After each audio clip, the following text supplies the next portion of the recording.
Most people think insecurity is this deep, complicated thing that takes years to fix. And while it can have deep roots, I think a lot of people are making it much bigger than it needs to be. The truth is, insecurity is one of the most useless habits you can have because it doesn't actually protect you from anything. It doesn't make you smarter, more attractive, more prepared, or more successful. It just convinces you to sit on the sidelines of your own life while everyone else keeps moving. You're watching Healing Looks Like Her, where wounds become wisdom and healing becomes strength. Let's get into today's message. One thing I noticed when I was younger is that insecure people spend a lot of time believing they're being realistic. They think they're just being honest with themselves. They say things like, I'm not pretty enough, I'm not talented enough, I'm not confident enough, or I'm not ready yet. But if we're being honest, most of the time that's not realism. That's just self-doubt wearing a disguise. It's a story you've repeated so many times that it feels like a fact. Think about it. If someone walked up to you and started criticizing you all day long, pointing out every flaw, every mistake, every weakness, eventually you'd probably stop hanging around them. But somehow, we tolerate that voice when it comes from inside our own heads. We listen to it every day. We let it narrate our lives. Then, we wonder why we feel stuck. The thing about insecurity is that it tricks you into believing it's helping you. It tells you that if you criticize yourself first, nobody else can hurt you. It tells you that if you expect failure, you won't be disappointed. It tells you that if you stay small, you won't embarrass yourself. But none of that is actually true. All insecurity does is make you reject yourself before anyone else even gets the chance. Because here's what I've learned. The world will give you enough challenges without you becoming one of them. Life is already going to test you. People are already going to have opinions about you. Things are already going to go wrong sometimes. Why would you volunteer to be your own biggest obstacle on top of all of that? I want you to really think about how much time insecurity has stolen from you. Not just emotionally, but practically. Think about the opportunities you didn't take, the conversations you never started, the friendships you never pursued, the content you never posted, the business you never started, the skill you never developed, the person you never approached, and most importantly, the dreams you kept delaying because you didn't feel good enough yet. Insecurity doesn't just affect how you feel, it affects what you do, and eventually what you do becomes your life. What's sad is that a lot of people spend years trying to eliminate every flaw before they allow themselves to be confident. They think confidence is a reward they'll earn one day. They tell themselves, once I lose the weight, then I'll be confident. Once I make more money, then I'll be confident. Once I become more attractive, then I'll be confident. But confidence doesn't work that way. Because if confidence came from perfection, there wouldn't be confident people with flaws. There wouldn't be confident people who are broke, awkward, inexperienced, imperfect, or still figuring things out. Yet we see people like that every single day. The difference is that confidence isn't the belief that you're perfect. It's the belief that you'll be okay even if you're not. That's why I think more people need to stop trying to become perfect and start becoming self-supportive. Imagine if every time you made a mistake, instead of attacking yourself, you backed yourself.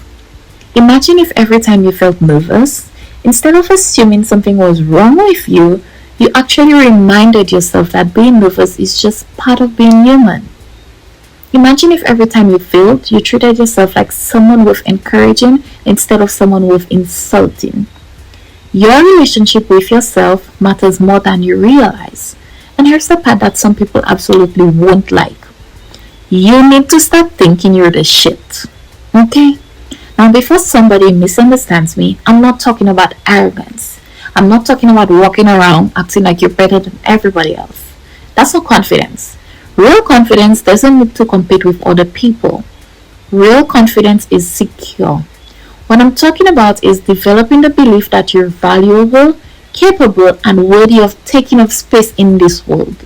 Because if you don't believe in yourself, what exactly are you waiting for? How many strangers need to validate you before you decide you're enough? How many compliments do you need? How many followers? How many achievements? At some point, you have to make that decision for yourself. The older I get, the more I realize that confidence is actually a choice long before it's a feeling. Most people think they need to feel confident before they act confidently, but usually it's the opposite. You choose the action first, you speak up before you're ready, you apply before you feel qualified, you post before you're completely comfortable, you try before you feel certain, then confidence catches up later. Now I know that sounds good in theory, but let's make it practical. Because confidence isn't built for one huge life-changing moment. Most of the time, it's built for small decisions you make every single day. Tiny moments where you choose to trust yourself a little more than you did yesterday. Maybe that looks like stopping yourself from apologizing for things that just don't require an apology. Instead of saying, "Sorry for bothering you," you simply ask, "Do you have a minute?" Maybe it means speaking up in a conversation before you've perfectly rehearsed what you're going to say. Maybe it means posting the photo, wearing the outfit, trying a new hobby, or sharing your opinion even though part of you is worried about what people might think. Maybe it's as simple as keeping a promise to yourself. Going for that walk you said you'd take. Waking up when you said you would. Finishing the task you committed to. Confidence grows when you repeatedly prove to yourself that your word means something. It could also mean paying attention to the way you speak about yourself. A lot of people tear themselves down as a joke without realizing the damage it does. Calling yourself ugly, stupid, awkward, or a mess might seem harmless at first, but your brain is listening. Start speaking to yourself the way you'd speak to someone you genuinely care about. And when you catch yourself comparing your life to someone else's online, use that moment as a reminder to return to your own. Instead of spending another 30 minutes watching someone else's highlight reel, spend that time improving something in your own life. Read a chapter, learn a skill, clean your room, go to the gym, do something, anything that moves your life forward. None of these things seem life-changing on their own, and that's exactly the point. Insecurity isn't usually reinforced through one massive event. It's reinforced through hundreds of small moments where you tell yourself you're not enough. Confidence grows the same way. Through hundreds of small moments where you choose to treat yourself like someone worth believing in. And I think that's where a lot of people get stuck, because reflection often reveals something we don't want to admit. Sometimes the biggest thing standing between us and growth isn't a lack of talent. It's not bad luck. It's not a lack of potential. It's fear. Fear of judgment, fear of failure, fear of rejection, and fear of looking foolish. But here's something I want you to sit with. Every person you've ever admired has looked foolish at some point. Every confident person has been nervous, every successful person has failed, and every skilled person was once inexperienced. The difference is they didn't make those moments mean they were worthless. They kept going. So maybe the goal isn't to become a person who never feels insecure. Maybe the goal is to become a person who doesn't obey insecurity anymore. There's a huge difference. You can feel insecure and still introduce yourself to someone. You can feel insecure and still post the video. You can feel insecure and still start the business. You can feel insecure and still chase the opportunity.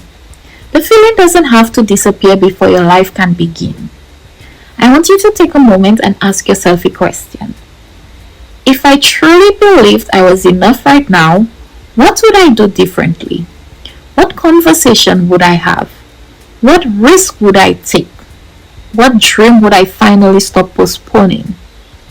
Really think about that, because your answer might reveal exactly where insecurity has been running your life. And if that's the case, maybe it's time to stop handing it the steering wheel. You don't need to become a different person to deserve confidence. You don't need to earn your worth through achievement, beauty, money, or approval. Your worth isn't waiting somewhere in the future. It's already here. The real challenge is learning to believe that. And if this message gave you something to think about, I'd love for you to like, comment, and subscribe. If someone came to mind while you were listening, share this video with them. It might be exactly what they need to hear today. Remember, healing isn't about erasing the wounds. It's about discovering the wisdom they leave behind. Keep healing, keep growing, and keep becoming. From wounds to wisdom, one step at a time.